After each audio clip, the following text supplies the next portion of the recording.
खुदावन के कलाम में लिखा है, क्या तुम नहीं जानते कि बदकार खुदा की बादशाही के वारिस ना होंगे, फरेब ना खाओ। सो यहाँ पर खुदावन का बंदा पौलुस रसूल सबसे पहले जिस चीज को हाईलाइट करता है, जिस बात को, जिस काम को हाईलाइट करता है, ये बदकारी है कि वो लोग जो बदकार हैं, बदकिरदारियां, सारे बुरे काम जो करते हैं, वो खुदावन की हजूरी में, खुदावन की बादशाही में दाखिल नहीं होंगे।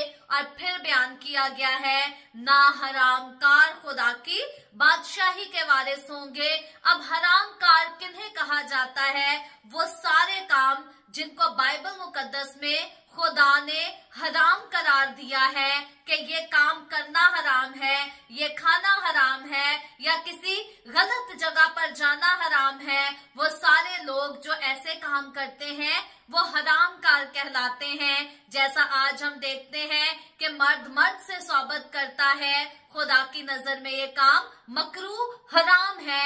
औरत औरत से सोबत करती है, खुदा की नजर में ये काम मकरूह और हराम है। या इंसान जानवर के साथ सोबत करता है, ये भी ट्रेंड बहुत ज्यादा आ गया है, मॉडर्न जमाना है, ये काम भी खुदा की नजर में मकरूह है, हराम है। और फिर बुत परस्ती करने वाले, बाइबल मुकद्दस में लिखा है, ये सारे काम जो करते हैं ये हरामकार कहलाते हैं, क्योंकि खुदा की हजूरी में, खुदा की नजर में बुत परस्ती भी हरामकारी के बराबर है। और जो हरामकार हैं वो किसी सूरत भी, चाहे जितनी भी नेकियां कर लें, आसमान की बादशाही में या खुदा की बादशाही में कह लें या फिरदौस में कह लें, किसी भी सूरत दाखिल नहीं हो सकेंगे। इसके बाद बताया गया है, जिनाकार जो जिनाकारी करते हैं, अपने पार्टनर को छोड़कर किसी दूसरे के साथ सोबत करते हैं या गलत ताल्लुकात बनाते हैं, तो वो भी जो है खुदा की बादशाही में दाखिल नहीं होंगे। इसके बाद अयाश लोग जो कि अयाशी को तरजीह देते हैं, खुदावन का कलाम मुझे और आपको सादगी से जिंदगी गुजारने के लिए कहता है, बड़ा हम्बल रहकर, खालिस रह के, प्योर एंड ऑनेस्ट बनना है हमें। लेकिन जब हम इन चीजों को छोड़कर अयाशी में पड़ जाते हैं, याद रखें अयाशी करने के लिए ऑनेस्टी छोड़नी पड़ती है, क्योंकि ऑनेस्टी के साथ इंसान अयाशी नहीं कर सकता। ऑनेस्टी भी छोड़नी पड़ती है, जो इंसान हम्बल होता है वो भी काम खत्म हो जाता है और फिर इंसान अयाशी करता है, अपनी मेहनत की कमाई भी अयाशी में उड़ाता और बहुत सारी गलत चीजों में, गलत एक्टिविटीज में इन्वॉल्व होकर अयाशी करता है। और ऐसे लोगों के बारे में बाइबल मुकद्दस में खुदावंद का बंदा पौलुस रसूल फरमाता है कि वो किसी सूरत भी खुदा के फिरदौस में, खुदा की बादशाही में भी दाखिल नहीं होंगे। इसके बाद ना लौंडेबाज जो है खुदा की बादशाही में दाखिल होंगे। सो लौंडेबाजी करना भी खुदा की हजूरी में मकरूह काम है। ना चोर, चोरी करने वाले जो हैं वो भी खुदा की बादशाही में दाखिल नहीं होंगे।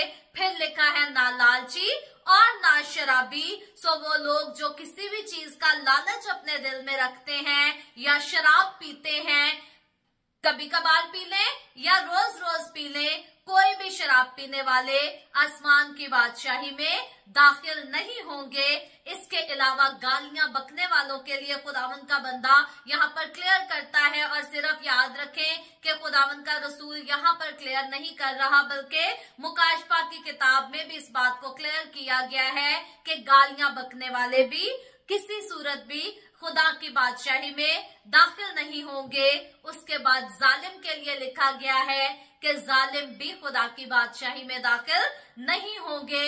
सो याद रखें, अगर आपकी जिंदगी में ऐसा कोई भी काम पाया जाता है तो आप आज जरूर अपने गुनाहों से तौबा कर लीजिए, क्योंकि खुदावंद यीशु मसीह नासरी अपनी कलीसिया को लेने बहुत जल्द बादलों पर आने वाला है।